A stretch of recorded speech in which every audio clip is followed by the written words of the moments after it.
coba aja deh mikirnya. Siapa tahu juga? Oke, silakan. Nanti mikirnya jeder gitu. Sejak kecil saya hobi bela diri. Waktu saya SMA, saya pindah ke Beijing untuk latihan bela diri wushu di Beijing secara expert school. Jadi juga lulusan situ, dan di situ pusatnya wushu, banyak banget atlet dari berbagai negara yang latihan di situ, apalagi kalau musim liburan musim panas. Nah, pada saat saya kuliah, ulang. Sebetulnya sejak SMA saya sudah tertarik dengan action film. Kok kayaknya seru gitu. Tapi waktu itu saya bingung mau mulai dari mana, karena keluarga saya rata-rata di bidang engineering atau di bidang bisnis, nggak ada malah yang di bidang seni. Jadi waktu saya kuliah, saya S1 mengambil jurusan ekonomi, karena ekonomi itu kan bisa dipakai di industri mana aja. Nah, waktu S1 itu saya kuliah di University of Washington di Seattle. Di situ pertama kali saya terekspos dengan industri film. Saya mulai bantu set film, dan ternyata saya suka banget, and I fell in love with it. Dan waktu itu, waktu mau wisuda, aku kan harus membuat keputusan bahwa aku mau lanjut ekonomi, mau kerja, atau pengen coba di film. Aku memberanikan diri daftar S2 di University of Southern California, atau yang dikenal sebagai USC. Banyak banget sutradara yang mulai karirnya di situ. Contohnya George Lucas, sutradara Star Wars, Robert Zemeckis, sutradara Forrest Gump dan Back to the Future juga lulusan situ. Tapi penerimaannya cuma 4%. Waktu itu saya yakin nggak bakal diterima, tapi ternyata saya keterima, dan saya pikir wah mungkin memang jodoh nih di film. Kalau enggak kan nggak mungkin keterima. Penerimaannya cuma 4%, dan aku backgroundnya pun juga bukan film.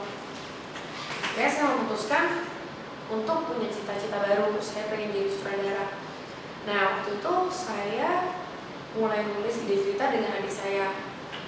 Kita sebetulnya juga terinspirasi oleh Bruce Lee. Bruce Lee itu kan orang Asia yang paling legendaris. Kebetulan dia alma mater juga dari University of Washington Seattle pada waktu ketika saya kuliah di situ, ketika belajar S1 jurusan ekonomi. Nah, kenapa sih Bruce Lee itu kok bisa legendaris banget? Kalau untuk orang Asia dia bisa dibilang paling legendaris. Orang yang nggak suka bela diri pun, yang maksudnya nggak latihan bela diri pun suka dan tahu Bruce Lee. Nah, saya riset, ternyata Bruce Lee itu bukan hanya aktor. Dia di depan kamera sebagai aktor, tapi juga di belakang kamera sebagai filmmaker. Saya terinspirasi untuk merangkap menjadi pemain dan sutradara. Dan waktu itu saya dan adik saya Ken, yang juga atlet wushu, kita bikin treatment ringkasan cerita, dan kita tawarin ke eksekutif produser.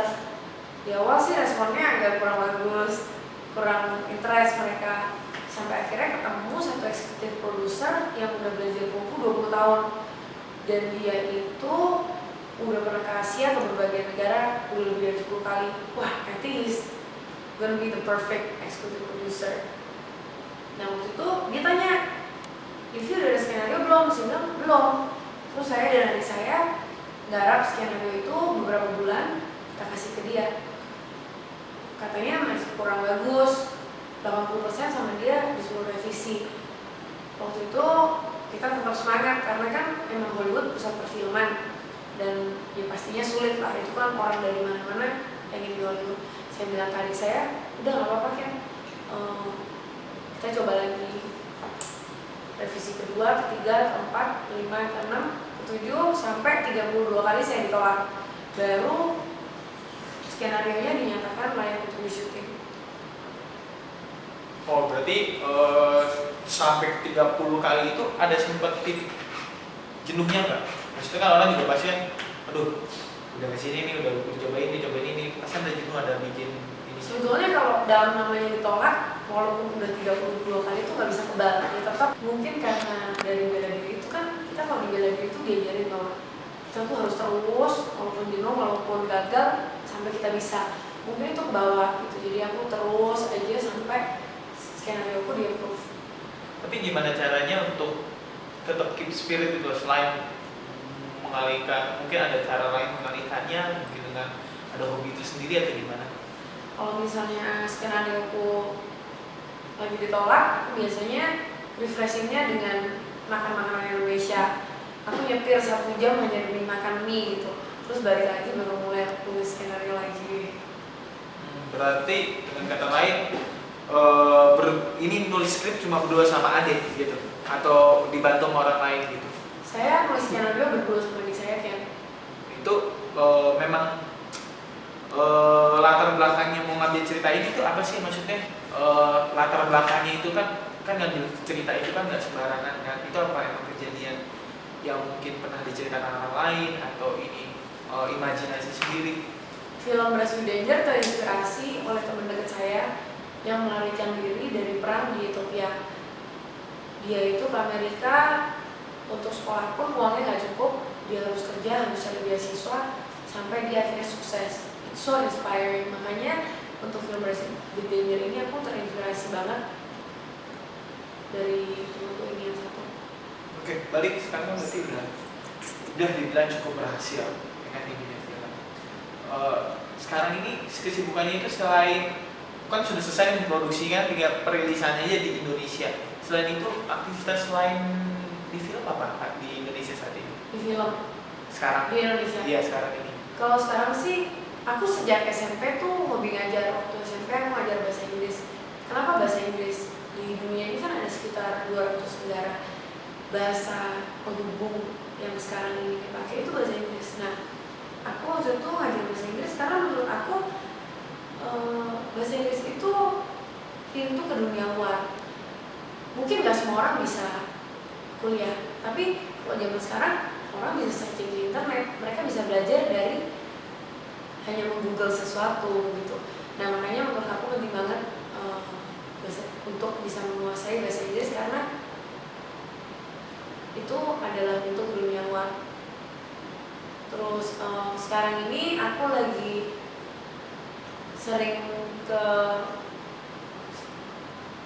sekarang ini aku banyak diundang ke kampus-kampus untuk jadi pembicara, untuk kuliah umum. Kemarin udah ke UI, ke ITB, ke Telkom. Di Jawa Timur pun juga udah cukup banyak, Ubaya, Adi Buana, Untar. Nah aku di situ sharing pengalamanku di film, pengalamanku sebagai imigran, pengalamanku sebagai pelajar di sana gitu. Di Amerika untuk produksi lokal Amerikanya sendiri itu setahun ada 40.000 sampai 50.000 film. Nah dari 40.000 sampai 50.000 film yang diproduksi di Amerika nggak nyampe 10% yang bisa tayang di bioskop. Waktu itu ketika bikin Brush with Danger, goalku adalah aku pengen menjadi film-film yang masuk bioskop dan waktu itu udah tercapai. Malah filmnya masuk seleksi nominasi Oscar, kita masuk sekitar 1%. So I was really happy.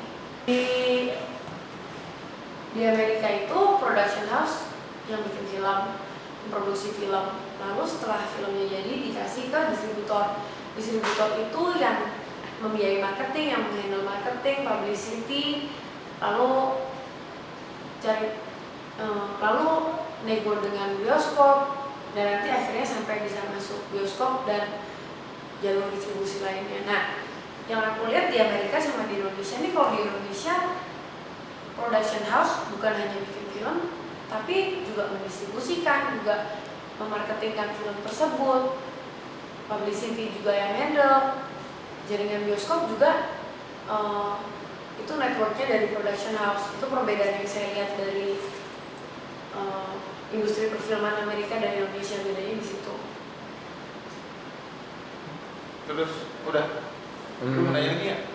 Nah, kalau sejauh ini ada nggak sih dampak tersendiri waktu Kalifi pulang ke Indonesia gitu, dengan orang-orang yang sudah ikut nonton juga waktu premier, mungkin merasa lebih dikenal, dan kemarin kan waktu premier juga ada wakil gubernur juga tuh yang angkat bicara, gimana sih Kak rasanya? Udah oke. Di awal aku sempat deg-degan, nanti filmnya disukai nggak, tapi ternyata Pak Menteri Anies Baswedan, Mas Deddy Corbuzier, Mbak Desi Anwar suka banget. So I was really happy karena filmnya ternyata disukai juga di Indonesia. Aku udah dapat beberapa tawaran. Sekarang ini sebetulnya aku nungguin lulus karena kalau cuti itu sangat limited. Aku dapat cuti paling 3 bulan, 4 bulan. Nah sedangkan persiapan film, syuting film tuh agak kurang kalau cuma 3-4 bulan. Aku nungguin lulus, hopefully tahun depan bisa lulus, jadi bisa menerima tawaran-tawaran dan bisa syuting di Indonesia juga. Aku di Indonesia sampai awal Januari, nanti balik ke Amerika untuk lanjutin studi S2 biar cepat lulus. Nah sekarang ini kesibukanku sih biasanya aku banyak juga jadi pembicara, and I really enjoy that karena dari kecil aku emang suka ngajar. Aku juga pernah latih wusu juga, dan nanti rencananya sih bulan Desember pengen beberapa hari jalan-jalan sama keluargaku gitu. Kita masih planning sih sekarang. Nah sekarang saya lagi garap film ketiga yang akan di-syuting di Amerika juga, tapi film keempat saya pengennya udah co-production dan syuting di Indonesia. Saya udah ngajak eksekutif produser saya, kameramen saya, dan juga stunt coordinator saya untuk ke Indonesia, lihat-lihat lokasi, kita cari ide cerita bareng. Karena aku pengennya filmnya bisa dipasarkan di Hollywood dan juga di Indonesia. Makanya dari awal banget aku udah melibatkan mereka dari pemilihan lokasi sampai ide cerita. Karena kadang-kadang kan ada hal-hal yang buat kita orang Indonesia biasa, ternyata orang luar, wah ini keren banget. Kadang ada yang kita bilang, wah ini keren banget, mereka bilang biasa aja tuh gitu.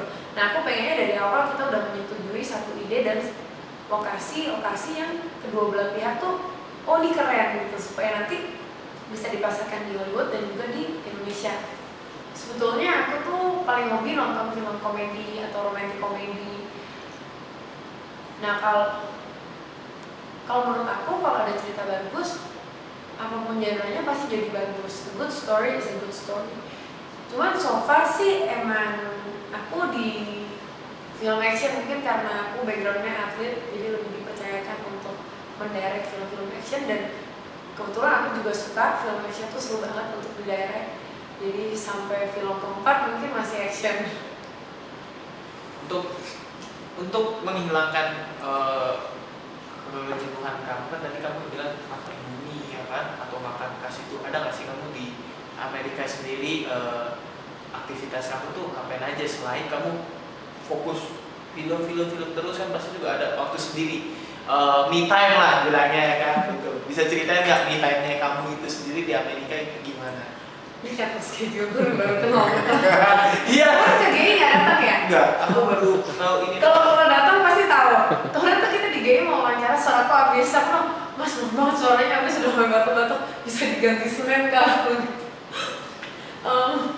Aku sih kalau ada waktu senggang, aku suka nyobain restoran baru. Aku juga suka olahraga, biasanya sih paling wusu, aku kan suka wusu. Jadi bela diri kalau pas ada waktu. Film action, tapi pasti kedepannya I'm really open to new things and new genre. Nah, udah setengahnya udah itu. belum. Nah, kan nih di Amerika kan udah lumayan dikenal juga, dan pulang ke Indonesia udah lebih banyak lagi dikenal orang. Mungkin gak sih nanti misal akan menjadi sebagai jembatan untuk menghubungkan karya anak-anak bangsa mungkin ke sana gitu? Pasti dong. Kalau menurut aku tuh Indonesia tuh banyak banget talentnya, dan makanya aku pengen banget co-production Amerika dan Indonesia, krunya sebagian dari sana, sebagian dari sini, dan juga pemainnya juga begitu. I see a lot of talent, terutama di bidang action. Karena Indonesia tuh atlet-atletnya pun tuh sering menang juga. We have a lot of talent.